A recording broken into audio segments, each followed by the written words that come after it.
is KC Sports Network, proudly presented by Emprise Bank. Welcome to That Football Show, presented by our friends at Holiday Distillery and Ben Holiday, bottled in Bond Bourbon. I'm Tucker Franklin, joined as always by Matt Verderame. Matt, how are you doing this week? Pretty good. We're in June. My vacation begins at the end of June. So, happy about that. And, football's just rollicking. There's so much going on. No, not really. But there are some things. Justin Jefferson's having a good week. Say that much. Good. How are you? I'm doing good. I've gotten some things scheduled for some sorts of vacation. I'll be going to St. Louis for the Royals-Cardinals games. I always like to do that, to travel across the state, go to the Royals-Cardinals games. Always fun over there. I got a buddy who's a Cardinals fan, so we try to make it out to those games. And booking flights for trips too. I mean, it is the season. This is the time where the NFL will give you a little bit of time off. But if you go over to the NFL.com/news/all news page, you're not going to find a lot there, because that's usually where I start our planning for this show. Is I'll go and I'll say, okay, let me go to NFL.com's news section. Let me see what I missed out on for the past week. Look, not a lot. You mentioned the Justin Jefferson thing. That was probably the biggest news in the NFL. But we already had the conversation a week prior about how you got to pay wide receivers because they're going to ask for a whole lot of money. Justin Jefferson resets the market. I don't know if you were surprised by that number at all. I don't think I was, even in the slightest. I think that was a very probably tame number, truthfully, for what Justin Jefferson could get. But overall, look, just copy and paste our comments from last week into this section right here about needing to draft wide receivers and pay them while they're young. And you need to pay your stars early, too. So I went on the radio last week and was asked, do you think Jefferson will get done? I said, yeah. And they said, how much do you think it'll be? And I said, I don't know, 4 years and $140 million. And listen, I bring that up because I'm wrong all the time. So when you're right, you gotta really, savor the victories. I thought he'd get $100 million guaranteed, got 110. I think the more interesting conversation is not, look, Jefferson deserved the money. It's not surprising he got the money. Right. The more interesting conversation now is like, okay, CeeDee Lamb, is he going to get more money than Justin Jefferson? That's kind of usually the way these things work. But you could argue a CeeDee Lamb isn't quite Justin Jefferson. The flip side of that is I could sit here and say to you, yeah, you know what, Justin Jefferson's awesome and he's amazing and all the rest of it. And last year, Justin Jefferson played in 10 games. Now, of course, because he's Justin Jefferson, he had over 1,000 yards anyway. But he played in 10 games. He got hurt. CeeDee Lamb last year played in all 17. He had 135 catches, 1,749 yards and 12 touchdowns. It was first-team All-Pro. Like, if I'm CeeDee Lamb, I'm telling Jerry, hey, man, I want the same amount as Justin Jefferson got, if not more. And where this really becomes interesting, there's a team in Cincinnati that has Justin Jefferson's college teammate on it who plays the same position, who has made it very publicly known, I want to get paid. Yeah. I'm not looking to take a cent less than I want. I want the full boat, whole deal. They could have extended him starting this offseason. Jamar Chase, 3 years in, get paid. They don't have to pay him. They've got him on this year, then they got the 5th-year option, then obviously you can tag him once or twice. Like, they've got plenty of control left. Mm-hmm. But he's already not showing up to OTAs. Yeah. Right? And T. Higgins, let's be real here. Also, he's not showing up to OTAs. He's going to be out the door sooner rather than later. I don't think there's any world he's coming back. So that begs the question. If you're the Bengals, let's say that they do what they typically do, and they wait. And 2 years roll by, and the cap goes up $40 to $50 million. And Jamar Chase says, yeah, I don't want 35 now, I want 40. And I want 115, 120 guaranteed. Are they going to pay that?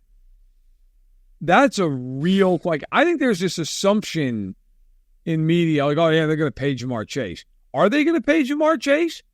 Because I got to tell you, in their history, they've, in terms of massive, massive money, two guys have gotten paid. A.J. Green got paid way back when, and Joe Burrow got paid. If you go back and look at their contracts, they don't typically pay huge money. I mean, that's not something like Carson Palmer demanded to be traded. And a part of that was because the Bengals were a circus. Right. But, they typically don't pay. Andy Dalton got 6 years, $96 million, which, to be fair, at the time was huge. But here's the caveat to that. He got $17 million guaranteed. Right, yeah. Like, most of that contract they basically guaranteed 1 year of it. Right. They don't do that. Like, if you look at their history, they very, very, very rarely ever pay a guy huge money. I mean, I'm trying to look at AJ Green stuff, but AJ Green was a guy that when he got paid, it was like, wow, okay, so you got $460. You got $460 and they guaranteed just over half of it.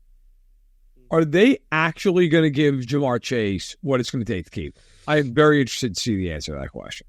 Yeah, it's especially with the cap hit that Joe Burrow will carry too as well. I mean, that's the conversation that we had, and what we base a lot of things in our conversations, right, is around the Kansas City Chiefs. Like with the Chiefs, they have to have young receivers that don't cost a lot of money because they've got guys that cost money elsewhere on their offense. They're spending a lot of money on a right tackle right now. They're spending a lot of money on a quarterback, and you got to figure out places to save money. That's an interesting conversation with the Bengals. The Bengals' offensive line hasn't been great, and they're going to spend money on a quarterback, obviously. They're going to spend money on Joe Burrow as they should. They should have extended Joe Burrow. That was the right move on their part. And then Jamar Chase comes up, and you're starting to look at the cap. You're starting to look at the bank account. You're starting to look at that escrow account. You're like, okay, this is gonna be maybe a little bit more than we bargained for. Where else do you you got to address other positions? You can't just spend all your money on those two positions. It's going to be an interesting conversation for the next, as you laid out, Matt, 3 years really, because they have the tag, they have the fifth year option. Like they have tools to keep him in Cincinnati. Will that make him want to be in Cincinnati? Probably not. I would assume that if I was trying to get paid and I wanted to be at the top of my pay class and my employer was doing everything they could to not put me there, that would make me less inclined to want to stay there long term. It's going to be interesting to see how they do pay it out, because you mentioned that ownership group, that ownership of that team has been very stingy. Like, they most recently got an indoor practice facility for like the first time, and it's just like, in the year 2023 or 2022, you're getting an indoor facility for the first time. Like, that's kind of crazy. They don't typically pay guys. That's right. What their MO has been forever. Like, even when they signed Trey Hendrickson, and they signed him for, I think it was like 4 years and $56 or $60 million, they guaranteed like $15 million. Mm-hmm. They don't do it. Burrow got over $200 million guaranteed because he's Joe Burrow. Right. It's not a coincidence that they sold the naming rights to the stadium and they had to pay Burrow. Like, that was legitimately part of the reason. They need money. They're not, I mean, I remember when Jesse Bates was on the tag and they offered him a long-term deal and the only guaranteed money in it was the tag. They were just like, that's it. Sorry, bro. Take it or leave it. And when you look at Chase, I mean, you're absolutely talking $100 million plus guaranteed. Yeah. No question. Like, are they going to pay him that? And I think, again, like, I think if you had to parse it, smart money says that Burrow's going to lose his mind if they don't pay him and or Higgins. And he also was college teammates with Chase, and Chase was a top 5 pick. Like, I think they swallow really, really hard, and they just do it because they kind of have to. Yeah. I also think there's absolutely a borderline 50-50 world where they don't pay him, and they play out the years, and Chase is constantly upset about it. And they tag him, and then they threaten to tag him again, and we're having this conversation in 2027. Like, I think there's a world where they just play this thing out and go, you know what, we'll control you for 7 years. And at the end of those 7 years, go with God, man. See ya. Like, get what you can get somewhere else. I don't know. But you do wonder at some point with them, like, he's not going to take a hometown discount. He said that. And he said that before he was even eligible for an extension. Right. It's pretty clear that Jamar Chase is very eyes on his bank account, which is fine. I don't blame him. I have my eyes on my bank account. I just don't like what I see. But I think at some point, if you're the Bengals, you're better being proactive. Because the longer this, if you're planning to sign him, because the longer it goes on, the more it's going to cost. Yeah, and that's just kind of how it goes with every star player too. I think you made the point when the Justin Jefferson contract came out. You made a tweet that says "Pay your stars early," and I think that's really what the whole crux of it is. Look at the Patrick Mahomes contract. Look how good that contract looks now with everything. When they paid him early, when everything comes out, and on top of it, Christian McCaffrey signed a 2-year deal that made him the highest paid running back, 2 year, $38 million. Like, I don't think that was a surprise to anybody. I don't think these two contracts really shocked anybody, but made him the highest paid running back in the league. With Christian McCaffrey, deserves it.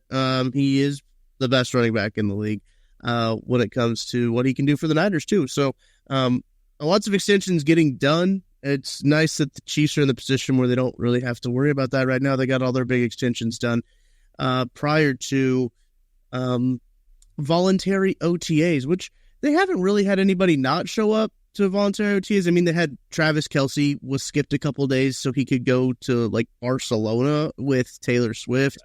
I think Chris Jones was late a couple times. He didn't show up for a couple of days or for the first session, but like, okay, that's fine. You're in t-shirts and shorts, but they haven't had really any football drama like they did last year where they had Chris Jones holding out for all this stuff. Relatively drama-free on the football field when it comes storyline-wise, Matt. I'm curious. Actually, let's take a break, and then we'll talk about the Chiefs. Let's take a break, and then we'll talk about the biggest storylines we've got our eyes on coming up for mandatory minicamp coming up June 11th, 12th, and 13th. The 3-day minicamp the Chiefs will have coming up. The biggest storylines we have our eyes on coming up right after this. We appreciate you supporting KC Sports Network by listening to our podcast. You have helped us become the highest-ranked Chiefs podcast network in 2022 and 2023. And don't forget about our daily Substack newsletter, the best written analysis you can find on the Chiefs straight to your inbox every day. kcsn.substack.com. I just saw this, Matt, checking the old Twitter notifications. Cam Sutton is signing with the Steelers. Yeah, you know, who cares if he was charged with domestic battery in April? I'm shocked the Chiefs didn't sign him. Honestly. Yeah, the Chiefs are like, wait a minute, what happened? Sign me up. We can fix him. That's what the Chiefs always think. But I thought that was interesting to note on this here podcast. Okay, let's talk Chiefs storylines. There's a few position battles. There's some overarching storylines that heading into mandatory minicamp. Which one do you have your eyes on as maybe the most important one? Look, I know this is a horse that's been beaten so badly at this point, it's unrecognizable. It's basically the end of Casino, if anybody's seen it. Yeah. But for me, it's the left tackle.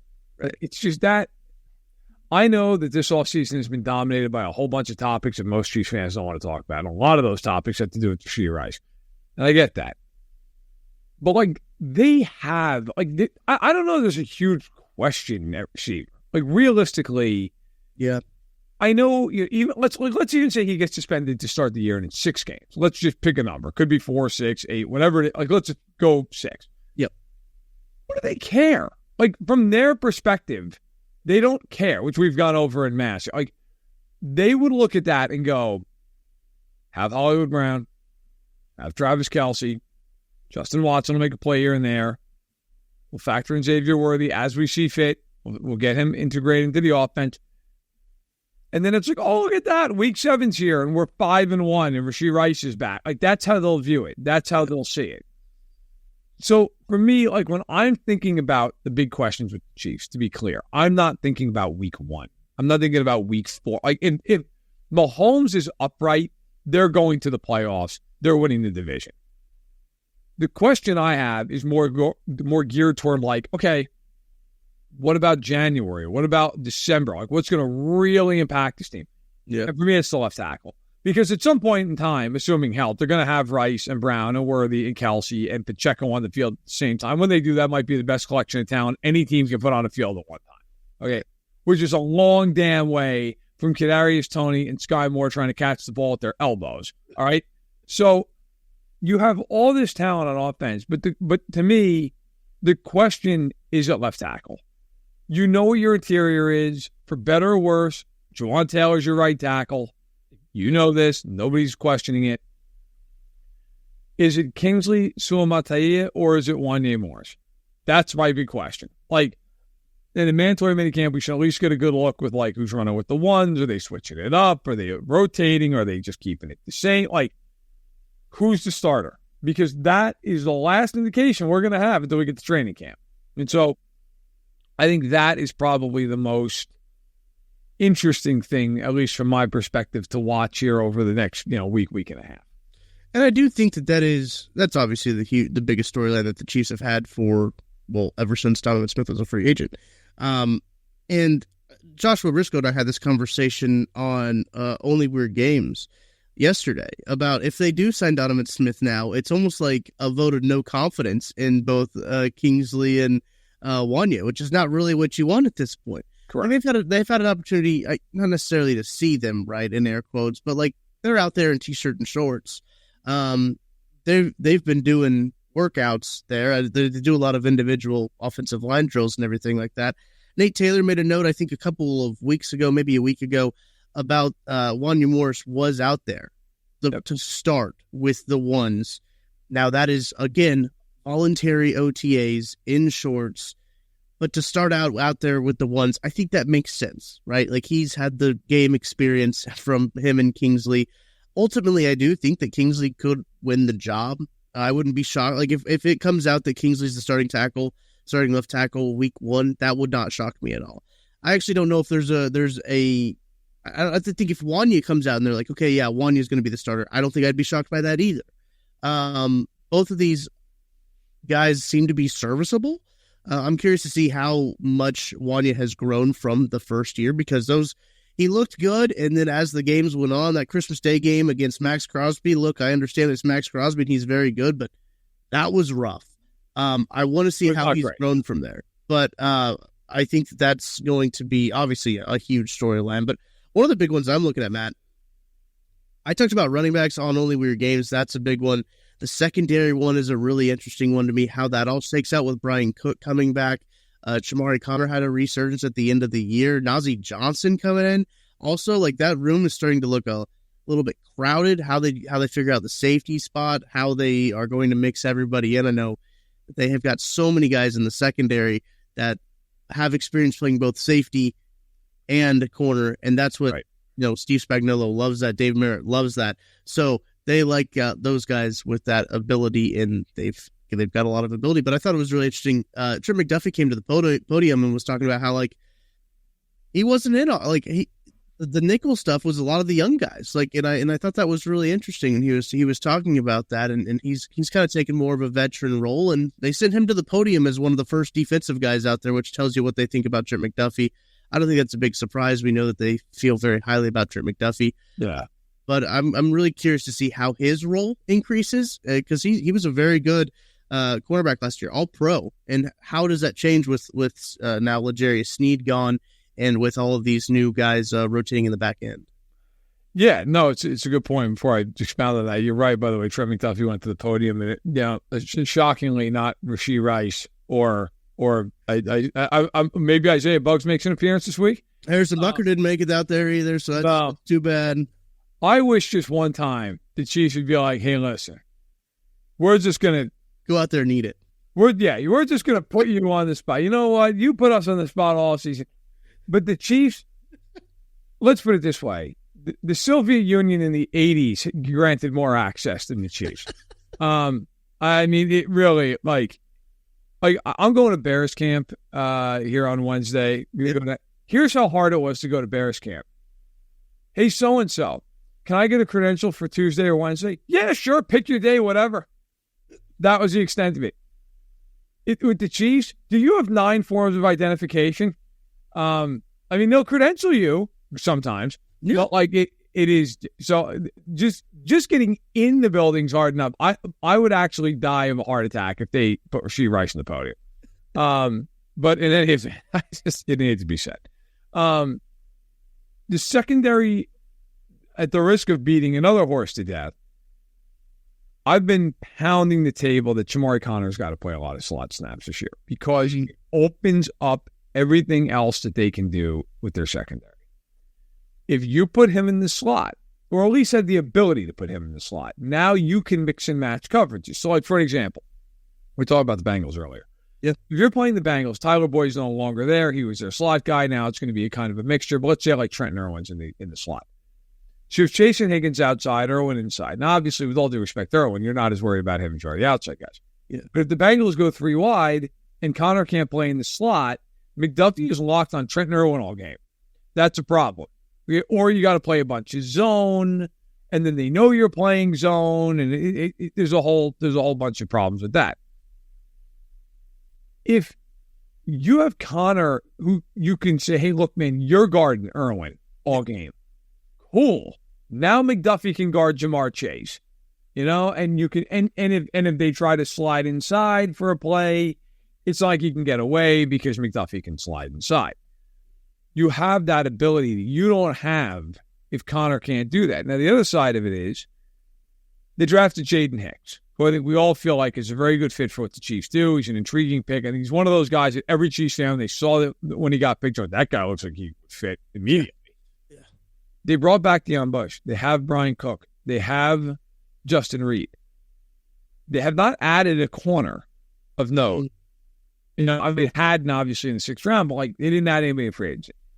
It does kind of make you wonder a little bit. It's one of those things that make you go, they could definitely play Connor at corner more this year and then still rotate Watson and Williams. And now all of a sudden you're back to having that versatility and you're back to being able to move guys around. And I can tell you right now, from talking to people around that team, I think there is an appetite to play Connor in the slot. I don't think it's going to be exclusive. I don't think it's all of a sudden he's never going to play safety again. I do think that they are going to mix and match quite a bit because it does give you that versatility. And the other part of it is they're just loaded at safety. You have so many safeties. Now, Bush is more of a special teams guy. He's not going to play a lot of defensive snaps. Right. Cook starting, Reed starting.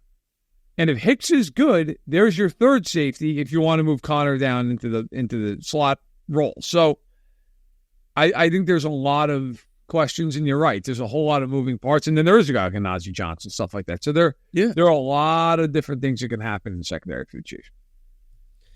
That is one of the things that it's a storyline that I hadn't necessarily thought of all that much, but then once I started to think about it and dig into it, I'm just like, oh, there's a lot of layers here to what can happen in the secondary. And it's kind of weird to not think about the secondary all that much because they did trade away L'Jarius Sneed, who was an all-pro caliber player and one of the best corners that they've had play for them for a while, and he just happens to be on the same team as Trent McDuffie, who is in the best. And it's one of those weird things where it's oh, we're not even thinking about the absence of L'Jarius Sneed the way that maybe we should be thinking about it, just because that secondary room is loaded and they've got a bunch of versatile guys. And it almost seems I think Dave Merritt talked about it at the podium when he was there, that they think that they can replace L'Jarius Sneed in aggregate, right? The Moneyball strategy of just all right, we might not be able to, there might not be one guy that can replace L'Jarius Sneed, but in the aggregate, we can get that level of production, that level of play from guys like, Najee Johnson. Maybe Jamari Connor steps up a little bit more and plays in the slot. You have your Joshua Williams and Jalen Watson, who were basically your third cornerback as those guys rotated in last year. I mean, they've got guys. I'm not necessarily worried at all about the secondary. I'm just more interested to see on how it shakes out. That's really the main thing. Is I'm not worried about it. I just think it's one of those things that's super interesting, for lack of a better term, into how they plan on playing everybody.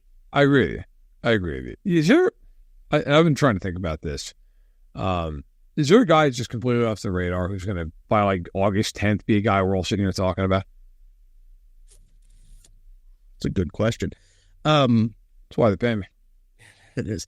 I know that Nate Taylor brought up Nico Remigio, and that Nico Remigio was a guy that caught some buzz. He caught some buzz kind of in last year's training camp, but then got hurt.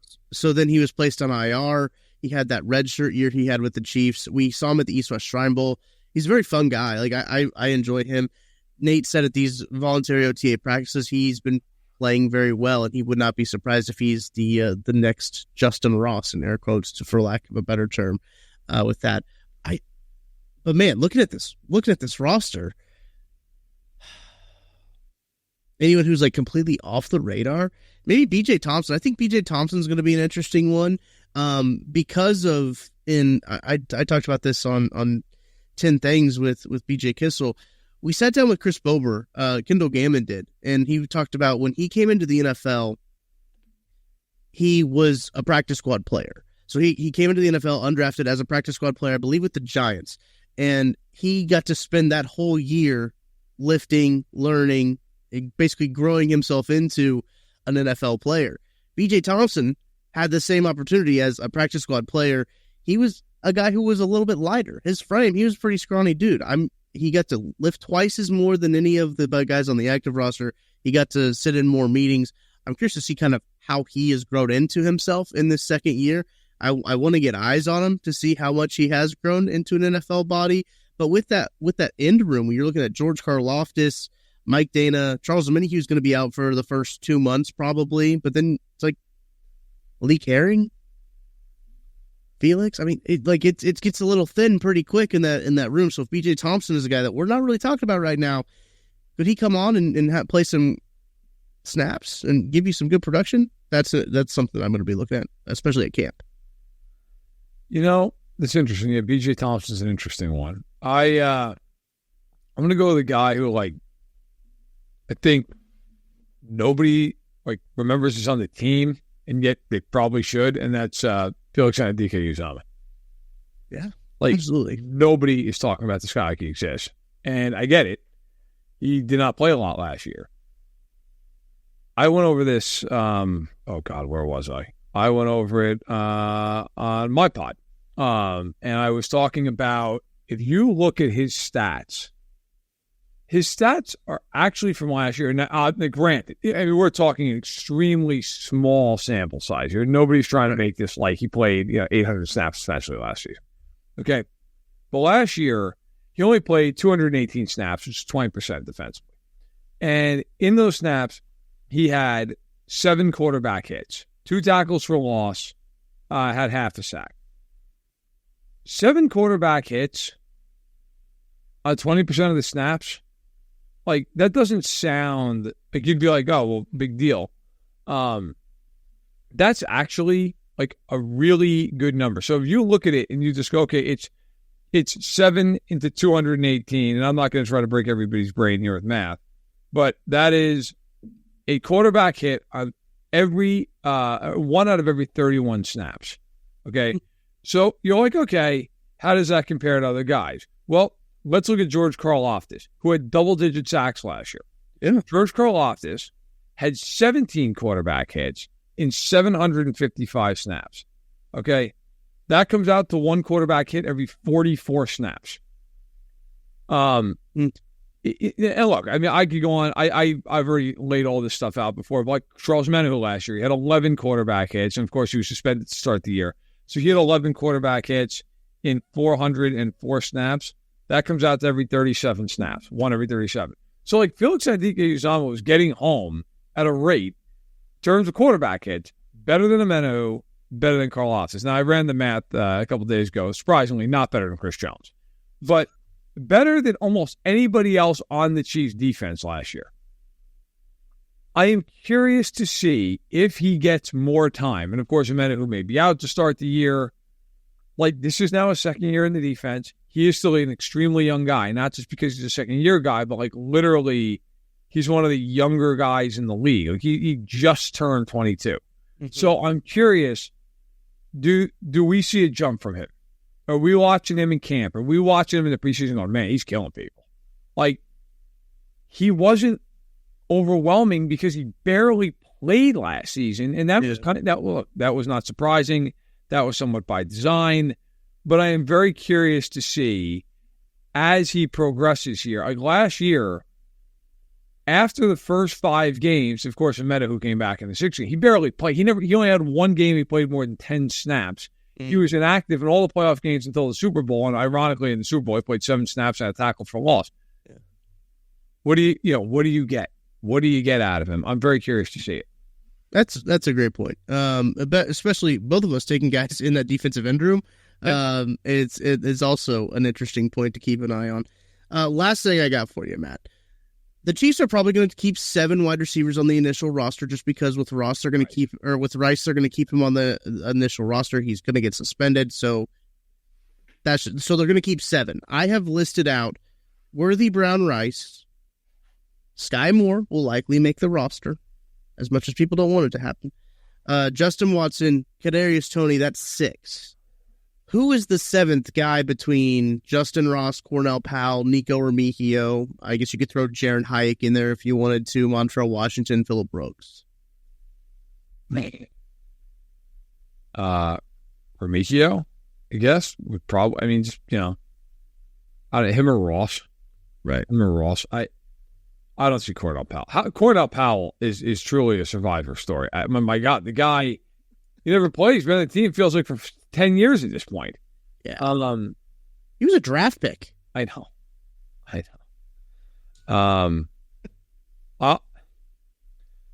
I'll say Remigio, just because Ross last year, he just never did anything except get himself suspended. So I'll say Nico finds his way. I like it. I mean, I'm a big Nico Remigio guy. I would love to see, maybe he plays a little bit more special teams than Justin Ross would. I don't know. But that's probably going to be a big factor into it as well as the special teams aspect of it. But Matt, we got a lot. We covered a lot of ground, truthfully, for not a lot happening in the NFL. There's going to be a couple more of these episodes. We'll have an episode for you through mandatory minicamp. I guess that's next week, 11th, 12th, 13th. They will be mandatorily required to be at the Chiefs training facility. They'll have pressers actually every single day of that as well, so make sure you're locked into us. Here will be players. I think Reed and Mahomes are on the last day on the 13th. So they'll have players every other day, Mahomes and Reed on the 13th. So keep locked into us here at KC Sports Network. Any final thoughts, Matt? No. Perfect. I'm glad that we are just ripping through the OTAs, getting the mandatory mini camp, and then it's, the dates haven't come out, probably about 5 to 6 weeks away from training camp, and then it's real football. Yeah. Real football indeed. All right, that's going to do it for us at That Football Show. Thank you to our partners at Holiday Distillery, Ben Holiday Bottled and Bond Bourbon, 360 Vodka, 5 Farms Irish Cream, Hoosong's Tequila, anything that you can find from the folks at Holiday Distillery. They are the best. They are the best here at KC Sports Network. That's going to do it for Tucker Frank. I'm Tucker Franklin. For Matt Verderame. We'll talk to you guys next week.